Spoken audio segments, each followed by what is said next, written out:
This episode is part of the pool's Local Officials Stronger Together podcast series. It's one way we serve local officials through integrity, public service, fiscal responsibility, and operational excellence.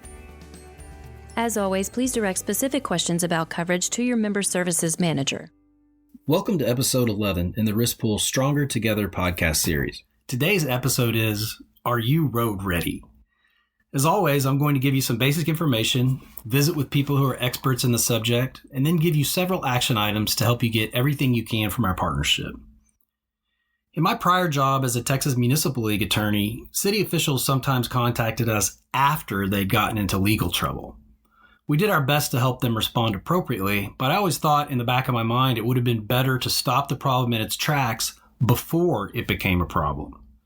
And now I'm lucky enough to work with a risk pool where we actually have an entire department, our loss prevention department, that's dedicated to doing just that, saving lives, preventing injuries, and protecting property, all by stopping accidents before they happen.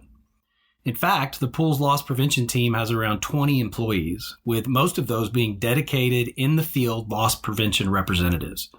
And these guys and gals are passionate about what they do, and that is helping you avoid trouble before it starts. And that's what the pool's new Road Ready initiative is all about, raising member awareness of dangers on and near roadways. The acronym ROAD stands for Recognize, Observe, Assess, and Determine. And it's meant to show members that working on and around roadways is dangerous, but there are all sorts of ways to mitigate that danger. If you decide to participate in the program, the pool will provide you with specifically designed resources and training to mitigate roadway risks. And you'll also be entitled to get promotional materials to show that you are road ready. All this starts this month, January of 2022, which we've designated as Road Ready Month at the Risk Pool.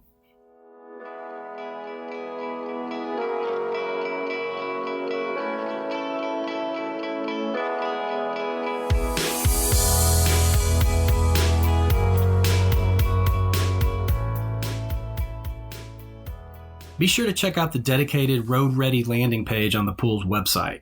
It's linked below this podcast and includes all sorts of resources. I'm first joined today by Charles Gillenwater, the risk manager for the city of Mesquite. Charles, you and I frequently say that the pool isn't an insurance company. Instead, we are partners with our member entities. Charles and I share information fairly regularly about trends in the industry, and it was very coincidental when just a few weeks ago, he emailed me about larger and larger jury verdicts in truck crashes and whether the pool is looking at ways to prevent accidents. And in fact, our loss prevention folks were aware of that trend and so many similar others, which is why they've created Road Ready. Charles, what made you send me that email at that particular time? Well, basically, the increase in several related factors over recent years. Number one, distracted drivers. There seems to be more of them now than ever. Number two, vehicle values. The increase in vehicle values has been ridiculous. I think the average price of a sedan or a very basic vehicle today is north of $40,000. Number three, medical services inflation.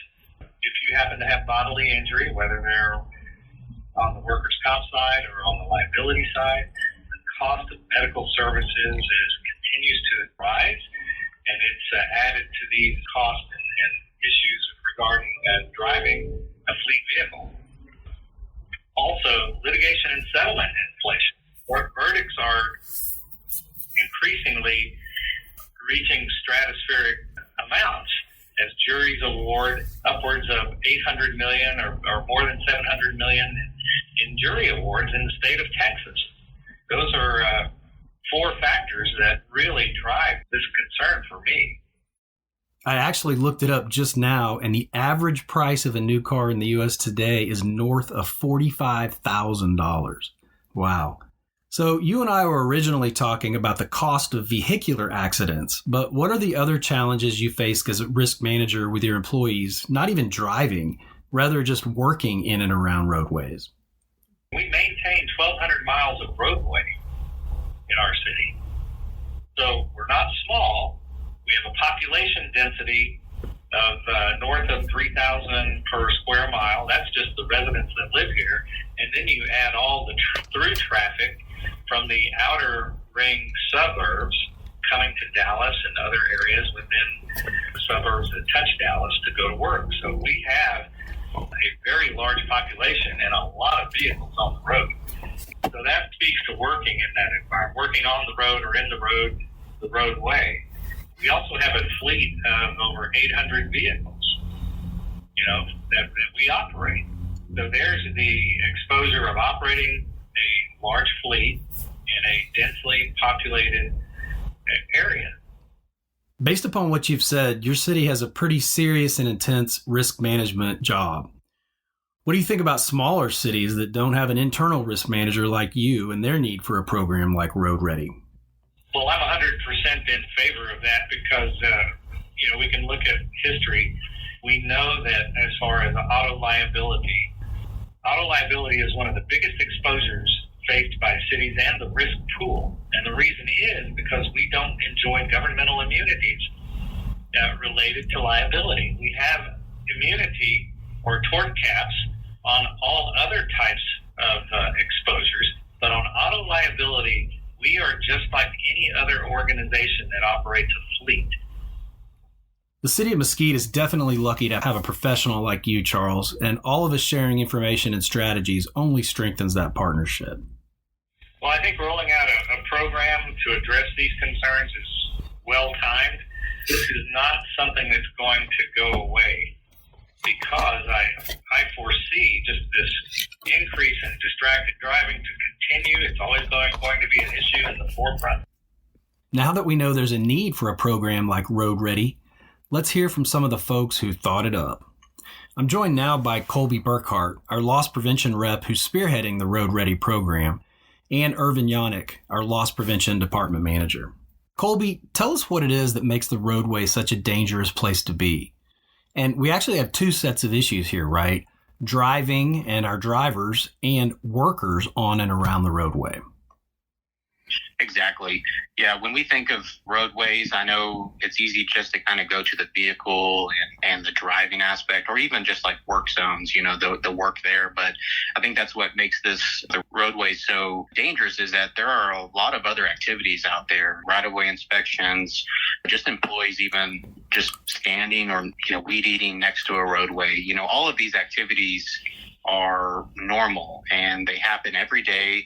And our member employees may not see them as high-risk activities, but just because their location or location next to the road increases that risk. So even if I'm doing a task that might not otherwise be dangerous, just being near a road can actually change that. There are people driving, which we know just based on current research and data that there's a lot of distracted driving currently going on, whether that's kind of internal or external within the organization. Irvin, you had a comment on this as well. What we've landed upon is somewhere in the neighborhood of 2/3 of our claims related to roadways are directly related to our auto coverages. Whether you're looking at auto liability or auto physical damage, that's where we get the biggest majority of those. The other third, though, is what we're trying to call attention to, and that is those claims that include workers' comp, liability, and all these other issues that occur near roadways that are not specifically related to the auto coverages. Based on that information, why Road.Ready? When we started looking at our own claims, just from January to September of 2020, we experienced several serious, even life-changing events that occurred, and they all came from the road. And when we looked at that, analyzed that impact on workers' compensation, but also these other coverages, and we said, we've got to figure out something. And that's kind of when we designated January as our Risk Pools Road.Ready month. Thanks, guys. Look out for the debut of a landing page, resource materials, and the rollout of the Road.Ready program, which will eventually include live training programs and promotional items very soon.